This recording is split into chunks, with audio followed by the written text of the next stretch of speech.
പാഠം 738. കളി കാര്യമായപ്പോൾ.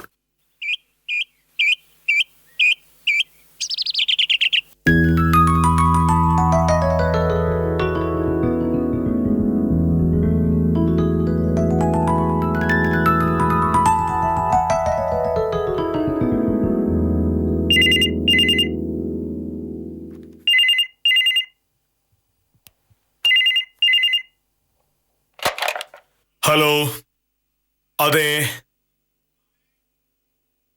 കൊടുക്കാം. ഭാമേ,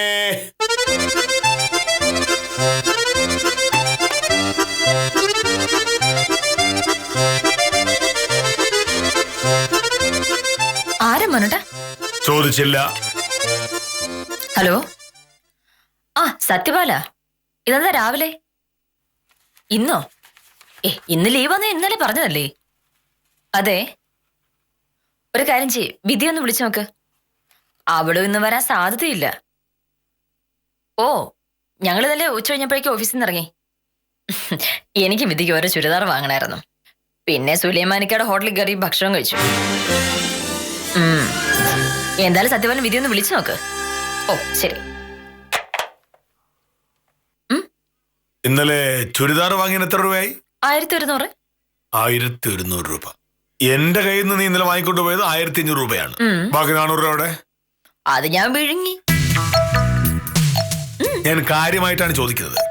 അന്ന് കണക്കെഴുതി പോയില്ലെങ്കിൽ ഒടുവിൽ കാശ് കാണാതെ പോയി എന്ന് പറയേണ്ട കാര്യം. നീ ബാക്കി 400 രൂപ കിട്ടുന്നുണ്ടോ? ആ 400 എന്റെ ഇല്ല മോനട്ടാ. അതിനോട് പോയി. ഞാൻ പറഞ്ഞില്ലേ അത് ഞാൻ വിഴുങ്ങിന്ന്. മോനേട്ടാ നട്ടുച്ചയ്ക്ക് വക്കീൽ ഓഫീസിൽ നിന്ന് ഇറങ്ങി നേരെ ചുരിദാർ വാങ്ങാൻ പോയി. അവിടുന്ന് ഇറങ്ങിയപ്പോഴേക്കും മണി 2:30. മനുഷ്യന് വെച്ചിക്കില്ലേ. ഞാനും ഇതേം കൂടി നേരെ സുലൈമാനിക്കയുടെ ഹോട്ടലിൽ കയറി. അവിടെ ചെന്നപ്പോ നല്ല ഒന്നാന്തര ബിരിയാണി.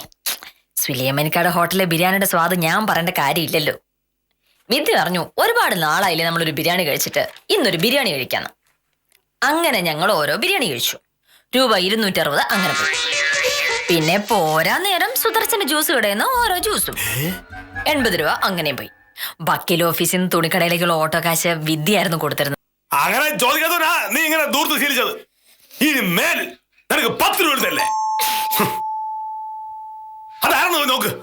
എനിക്ക് ആഫീസ് പോകുന്നേരായി. ദൂരത്ത് ആഹാ, മുരളിച്ചേട്ടനായിരുന്നോ? ഇതെന്താ ഈ വഴി? ഞാൻ സത്യഭാമയൊന്ന് കാണാമെന്നതാ. എന്താ മുരളിച്ചേട്ടാ? കഴിഞ്ഞ ആഴ്ച കേസ് വിധിയാണെങ്കിലും ഒന്നും കാണാൻ പറ്റിയില്ലല്ലോ. ഞാനിവിടെ ഇല്ലായിരുന്നു. വിദ്യ പറഞ്ഞിരുന്നു. ഇനിയിപ്പോ ആ പൈസ എന്ത് ചെയ്യണമെന്ന് ആലോചിക്കണം. സത്യഭാമയ്ക്ക് എന്തെങ്കിലും പറയാനുണ്ടോ? മുരളിച്ചേട്ടാ, അപകടങ്ങളിൽപ്പെട്ട ആളുകൾ മരിച്ചു പോകുന്നത് നമ്മുടെ നാട്ടിൽ സാധാരണയല്ലേ? മുരളിച്ചേട്ടന്റെ ഭാര്യയ്ക്ക് അങ്ങനെ ഒരു വിധി ഉണ്ടായി. ആ കേസിൽ മുരളിച്ചേട്ടന് കിട്ടേണ്ട നഷ്ടപരിഹാരം തന്നെയാണ് ഈ പൈസ. അതെന്ത് ചെയ്യണമെന്ന് മുരളിച്ചേട്ടൻ തന്നെ തീരുമാനിച്ചാൽ മതി. ആള് പോയില്ലേ സത്യഭാമേ? ഇനിയിപ്പോ കാശ് കൊണ്ട് എന്താ കാര്യം?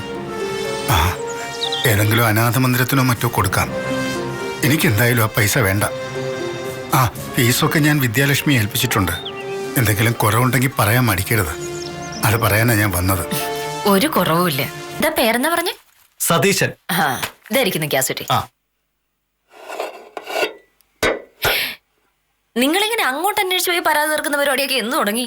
അല്ല, ഒരുപാട് സ്ഥലത്ത് ലീക്ക് ഉണ്ടായി അപകടം ഉണ്ടാവുന്നുണ്ടേ. ലീക്കുള്ള കാര്യം വീട്ടുകാർ അറിയാത്തതാ പ്രശ്നം. എനിക്ക് അപ്പുറത്തേക്ക് പോലോ. പൊയ്ക്കോ.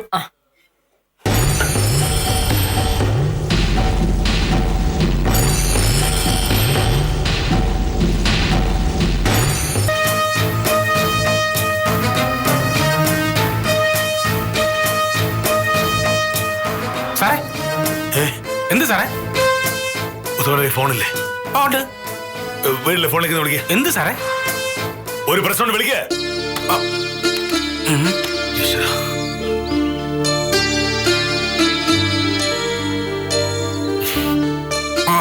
ബെല്ലുണ്ട്. അയ്യോ, എടുക്കുന്നില്ല സാറേ, എടുക്കുന്നില്ല. വക്കീൽ വീട്ടിലില്ലേ? ഉണ്ട്. അവളുടെ മൊബൈലിലേക്ക് വിളിക്കുക. മൊബൈൽ. അയ്യോ, അത് ഓഫ് ചെയ്തിരിക്കുകയാണല്ലോ സാറേ. സാറ് വക്കീലിനോട് എന്തെങ്കിലും പറയാൻ മറന്നുപോയാ?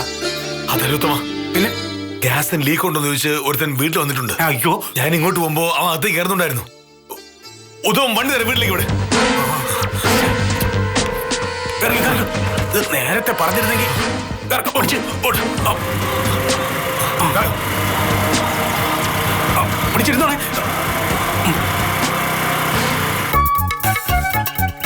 ഇതല്ലേ വക്കീല്? എന്താ ഉത്തമ? വക്കീൽ ഇതോടെ പോയിരുന്നേണ്. ആ പറമ്പിൽ കാന്താരിമുളക് നിപ്പുണ്ട്, അത് പറിക്കാൻ പോയതാ. ഓ, ഈ ഗ്യാസ് നന്നാക്കാൻ വന്ന എവിടെ? ഓ, അയാൾ അപ്പഴേ പോയല്ലോ. ഗ്യാസിന് കുഴപ്പമൊന്നും ഉണ്ടായിരുന്നില്ല. ഉത്തമനെ എറിഞ്ഞു അയാൾ അല്ല, അത് പിന്നെ ഇതിന്റെ ഒരു കള്ള ലക്ഷണം ഉണ്ടല്ലോ. എന്താ ഉത്തമ കാര്യം? അകത്തുണ്ട്. ആര്? മോഹനേഷ് സാറേ, അകത്തുണ്ട്.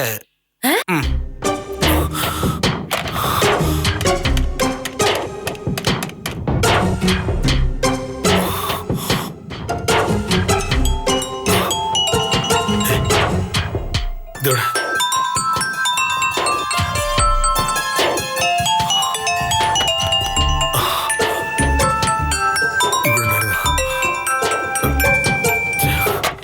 ഫോൺ വെച്ചിട്ടുള്ള അവിടെ പോയത്.